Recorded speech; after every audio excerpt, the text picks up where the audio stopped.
Thinking of putting your savings into a fixed deposit with Standard Chartered Bank? Fixed deposits are a great way to earn a guaranteed return on your money. In this guide, I'll show you how to easily open a fixed deposit online with Standard Chartered Bank. To open a fixed deposit online, log in to your Standard Chartered online banking portal. Once logged in, navigate to the Investments, Deposits, or Fixed Deposit section. You'll typically see an option to Open New Fixed Deposit. You'll then choose the currency, the tenure, duration of the deposit, and the amount you wish to invest.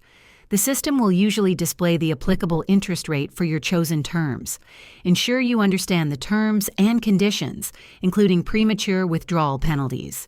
Finally, select the account from which the funds will be debited and confirm the transaction.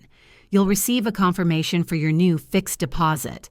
This online process makes investing your money securely and conveniently, and there you have it. Doing a fixed deposit online with Standard Chartered Bank is simple.